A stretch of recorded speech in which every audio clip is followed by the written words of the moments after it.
Hello! So if you're watching this, hopefully, it's because you are thinking about getting a guinea pig, but you actually decided to do a little research before you did. That's amazing. You're in a lower percentile, by the way. That is not a common thing. This is usually an impulse buy, so the fact that you're even looking at me right now is impressive, and you're probably going to be a better pet parent than most. So good for you. Pat yourself on the back, but don't take my word for it as the last bastion before you go and get a guinea pig. Definitely do some research beyond just listening to me. I'm not an expert, I'm not a vet. I'm just a guy that worked at a pet store for almost a decade, and so I know some frequently asked questions. I know some very common obstacles and hurdles, and reasons for often returning a guinea pig. And you know, it's unfortunate when that happens. When you find out that it isn't going to be able to work out. It's unfortunate for you. It's unfortunate for potentially your kid, and it's definitely unfortunate for the guinea pig. So the fact that you're thinking about introducing a new life into the house, and you actually want to try and figure out a little bit before you do is awesome. But don't have it stop here. Go to some forums, ask some people that have had them before, and definitely think adoption first. I'm going to say this in pretty much the beginning of any one of my videos, so if you've watched more than one, you're probably sick of hearing me saying this, but especially when it comes to guinea pigs, these guys are as notorious for eating as they are for breeding. So the odds are pretty good that there's some poor soul who is in your area that is desperately trying to give away some pigs that they did not expect to have. So definitely reach out to the community before going into a pet store. So I think the first thing is first. If you are sure that you want to get one, what you should always do, and I'm going to say this for pretty much every video, is get the habitat first. Now with guinea pigs, this is even more important than most because you might have to find out before you even get the pig that you are deathly allergic to their main source of food, which is Timothy hay.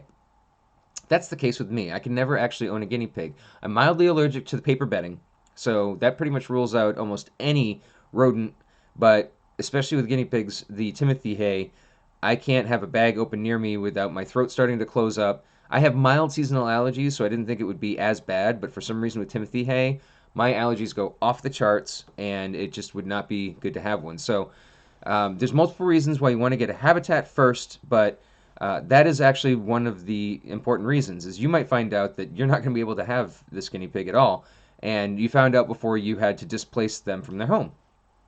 So also, they usually come to you when you get them from a pet store. They often come to you in a cardboard box, and if you bought everything at the same time, then that poor thing is going to be waiting in a cardboard box in the dark, scared and alone, and not sure what's going on. And so, for instance, if it was a hamster, you'd also run into the risk of having it chew its way out of the box before you actually get the habitat set up. It happens a lot, and so the first couple days of owning a hamster, now you have to try and find out where they made their nest.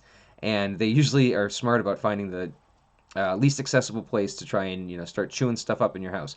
So with guinea pigs, there's not the risk of them chewing out their way out of the box, but because they are notorious eaters, they are therefore notorious peers and poopers, and so they usually will be standing in their own waste if you take too long from purchasing them to getting them into their home.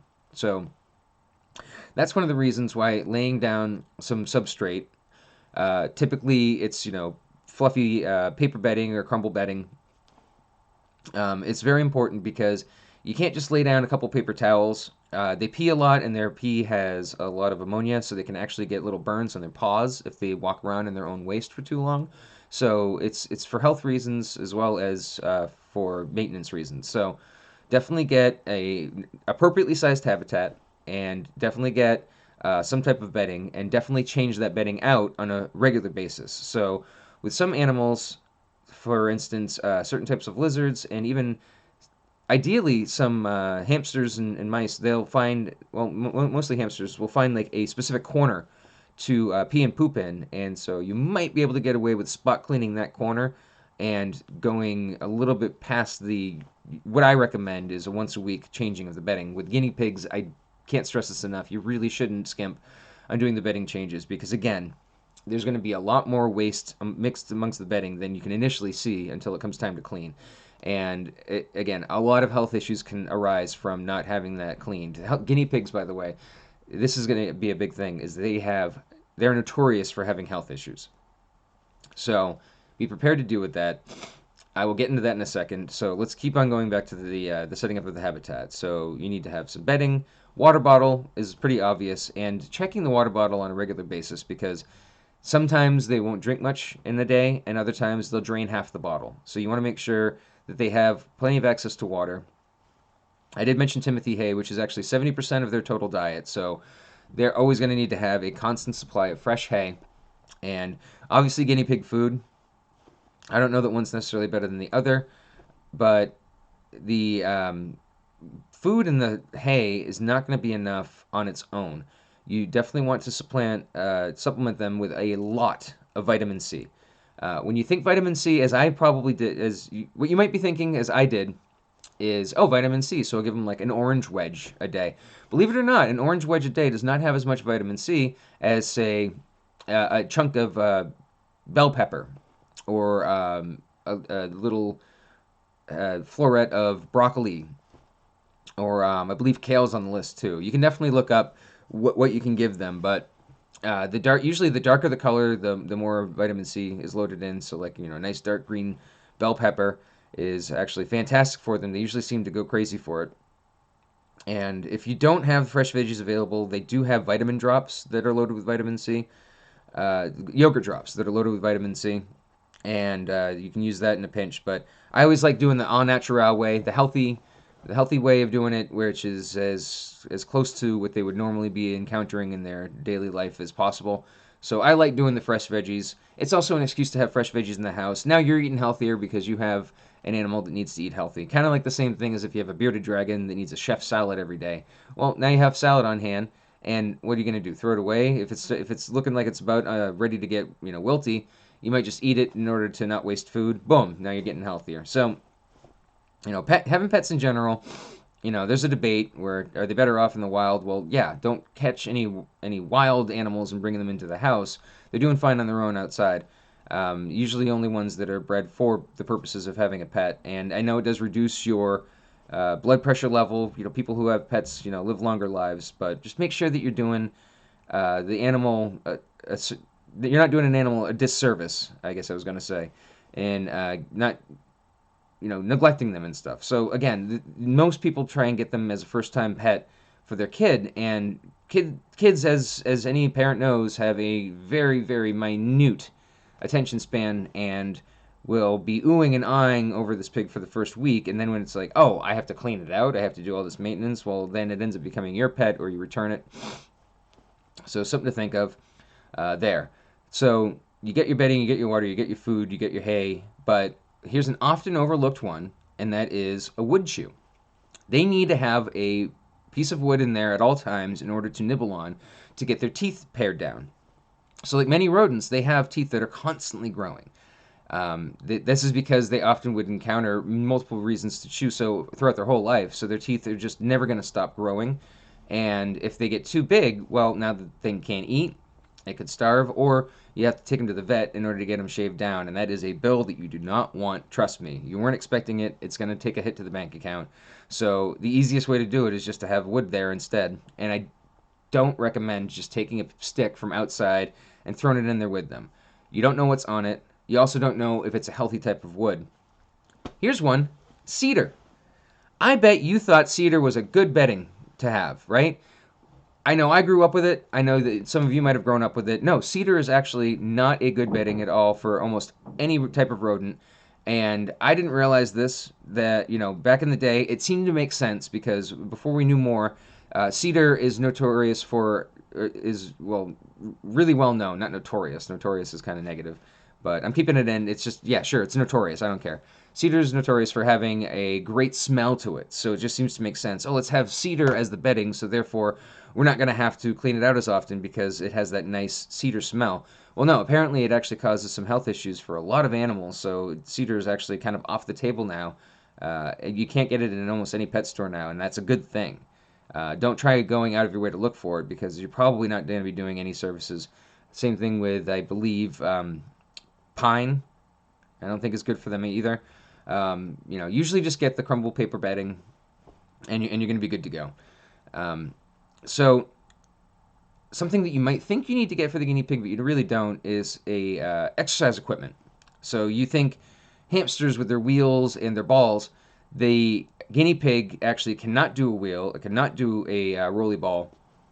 A guinea pig's spine is, naturally shaped like so, and if they go on a wheel or a ball, it actually will bend it in an unnatural way. It can actually hurt them. But also, I'm just going to tell you, they're not going to use it anyway. So you just save your money and save the pig's back health by not getting it in the first place. I didn't know this when I was young, and I actually did put a guinea pig in a ball, and it didn't even use it. It just sat there going, "Oh, this is not the way the world's supposed to move. What's going on?" So just save yourself that. Now you can get exercise pens for guinea pigs. You can either get just like some fence that you can put into a certain area. They even have ones that have plastic or rubber at the bottom, and those ones are probably, I would definitely recommend if you have carpet in the house. If you can put them on an easy to clean floor, because keep in mind, like I said before, they are notorious peers and poopers. So you don't want that going into the carpet. You probably don't want that going onto your regular hardwood floor or anything either, but obviously that's a little bit easier to clean. But I definitely recommend putting something down or getting one that has that built in if you do want to give them an exercise pen. So you can do that for them. They can definitely run around in a bigger area than just their habitat, and that'll be nice for them. But that's about all that you really need to worry about when it comes to exercise equipment. You definitely don't want to get them. I know I've said it about 8 times, but please don't get them a ball or a wheel. And when it comes to more than one guinea pig, yes, as a general rule, they are very sociable. I always hesitate when I say this because there's always the exception that proves the rule. You could say that a fish is a community fish, and then you get it, and then it turns out that it just ate all the other fish in the fish tank. It's the same thing with guinea pigs. As a general rule, they should be a sociable creature and like having a bunkmate, I guess you could call it. But that doesn't necessarily mean that that's going to be the case. You could have a bully. That happens. So oftentimes, if the pigs are different sizes, the bigger one might be a bully to the other one. So if you see one of the pigs constantly chasing the other pig around, trying to bite at its butt, that is dominant behavior. And that can mean one of two things. That could either mean that you have a bully that is trying to pick on the little guy, or you have a male and a female accidentally in the habitat. I say accidentally because I cannot recommend against this enough. Do not have a male and a female together, even especially if you're thinking that you want to breed them. This is never a good idea. You don't want to suddenly just on a whim be like, hey, wouldn't it be fun to have a litter? I guarantee you, it's not going to go as you think. You're not going to be able to find new homes for them because, what is it, 8 on average? They usually have a pretty big litter. There's often a lot of people around that don't want one, and here's the thing, is that when it comes from birth to them being able to mate themselves, it's a very small window, and it's also a smaller window being able to tell the sex of the guinea pig and them being able to breed. So separating them after the weaning process but before the mating process is just a nightmare. It's a small window. I will get into how to sex a guinea pig, but please don't breed them. Honestly, there's been enough people that have had this happen to them accidentally. Oftentimes it's nobody's fault. It just, one got missexed, I guess you could call. I don't know the word for it, but either the pet store or the vendor that the pet store got it from thought it was a male or thought it was a female. They end up in the tank with others of a different sex. Somebody didn't notice the dominant behavior in time, and now you have a pregnant guinea pig. It's such a common occurrence, and it's a nightmare for the people involved. So don't even put yourself into that situation. If you're going to have more than one in a habitat, have them be the same sex.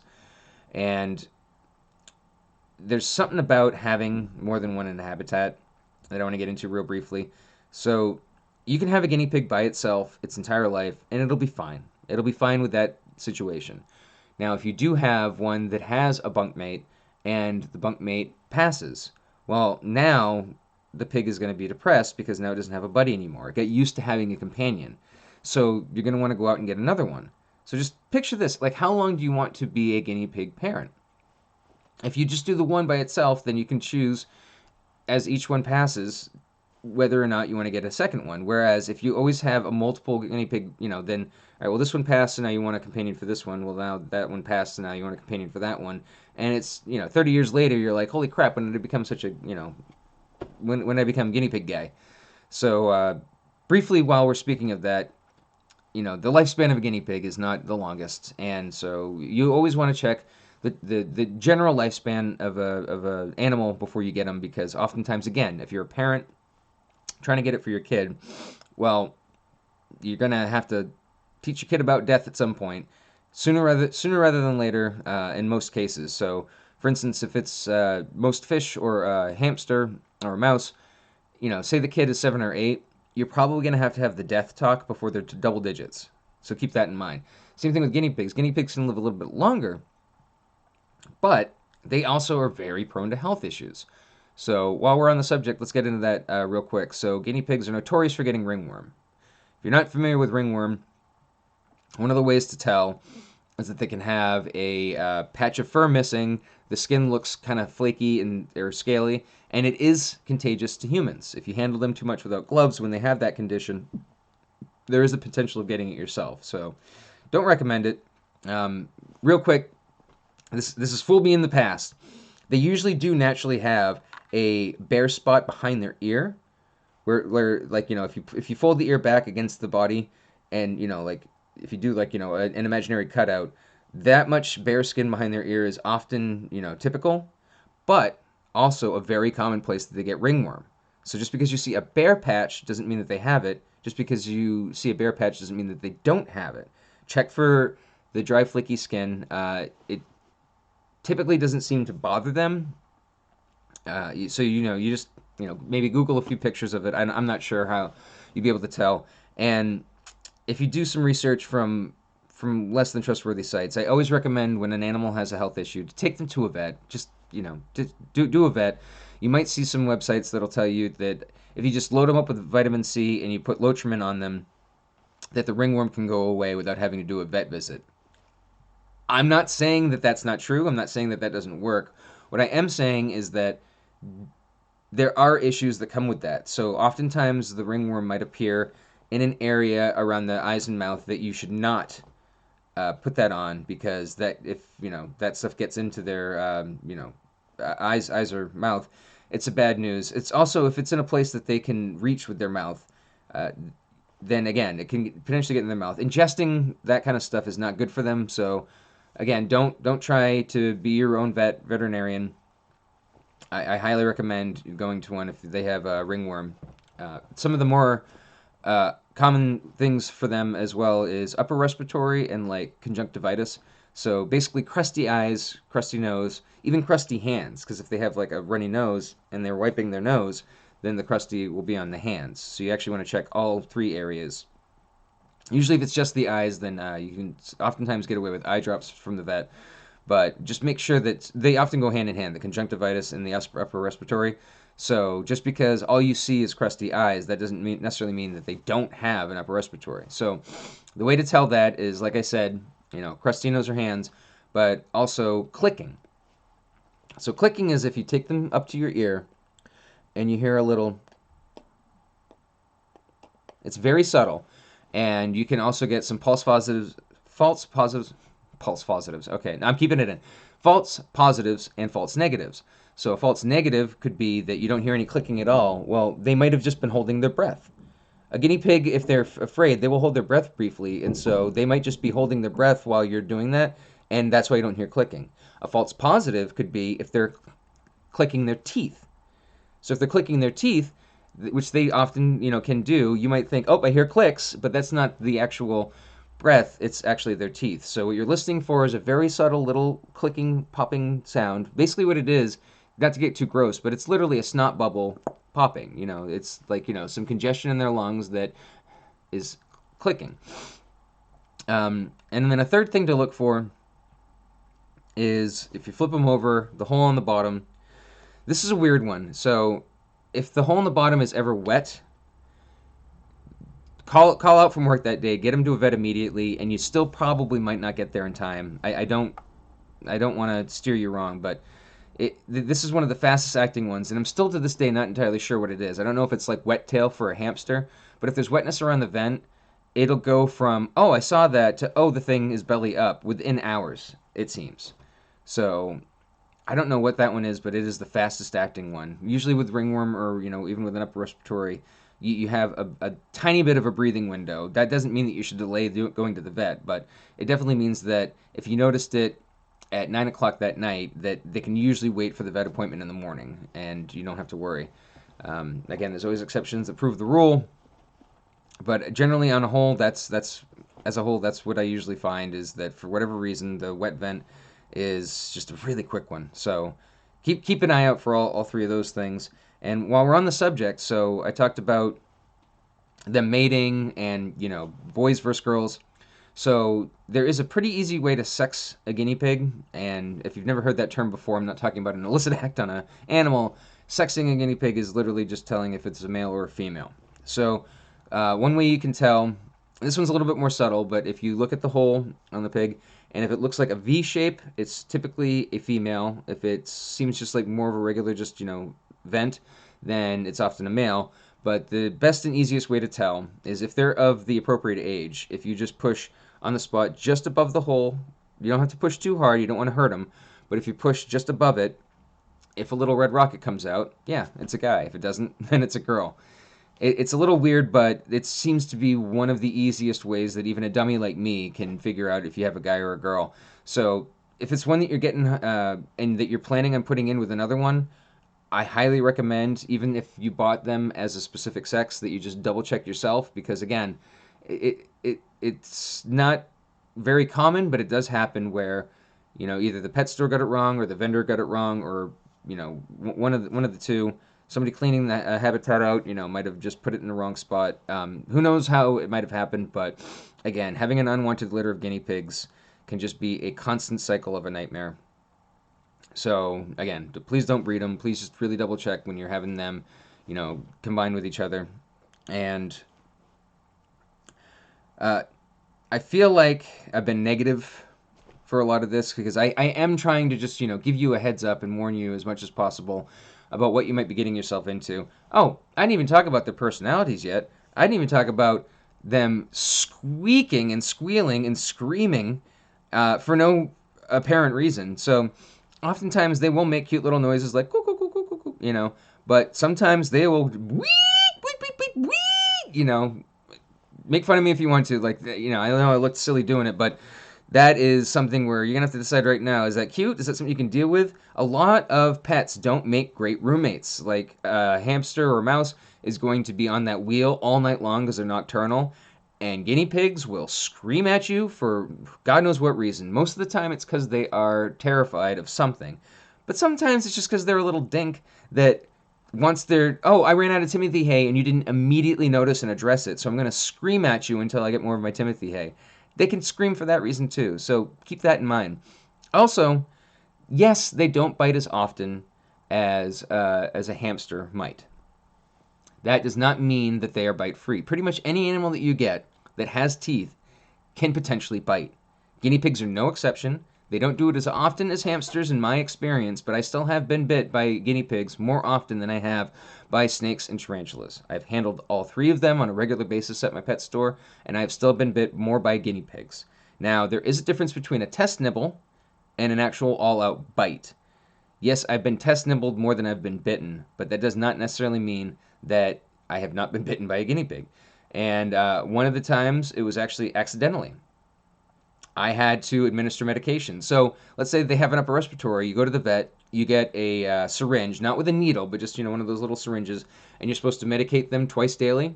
Well, these vets are awesome. They actually make the flavorings really yummy for the guinea pigs. So oftentimes they'll actually grab that, and bite, keep it bit with their teeth so that you can't pull the syringe away because they like the taste of it so much. So actually medicating a guinea pig is one of the easier pets besides fish where you just dump the chemicals into the tank. It's one of the easiest pets to medicate because most of the guinea pigs willingly take that in. They're just like, yes, please, that's delicious, I want more. But I actually got bit by a guinea pig because it liked the medication so much that I didn't get the syringe ready in time, and it bit my finger just because it was the closest first thing to the mouth, and it knew it was feeding time. So you can even get bit pretty hard by accident, not even from just an angry guinea pig. So something to keep in mind when you first get them too is stress can cause the health issues, and also the potential for biting, out of fear. So I know it seems counterintuitive. The first thing you want to do when you get a new pet is to play with it. Kind of like if you get a new video game, the first thing you want to do is pop it in the console. It's the same thing, but with pets, you actually usually want to leave them alone for the first couple of days and just load them up with vitamin C. You're keeping them from getting a health issue. Um, so oftentimes that's usually when you're going to get them is within the first 30 days because the stress of a move is so big.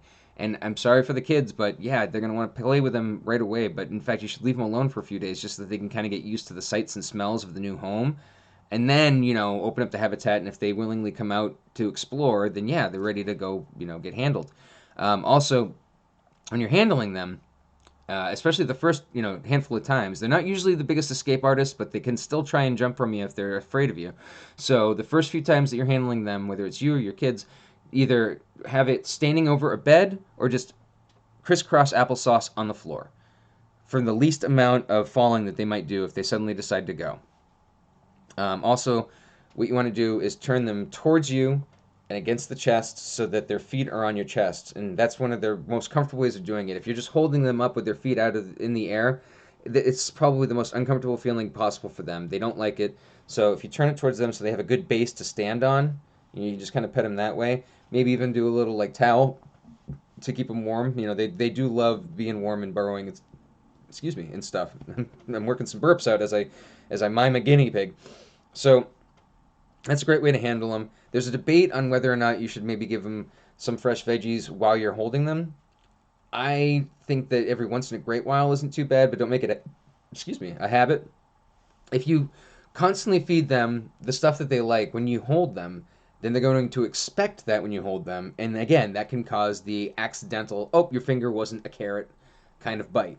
If that makes sense. So, if they're always expecting it, they might just bite you because they thought, oh, well, isn't it feeding time? Well, that was close to my mouth, and oh, turns out it was human flesh and not a vegetable.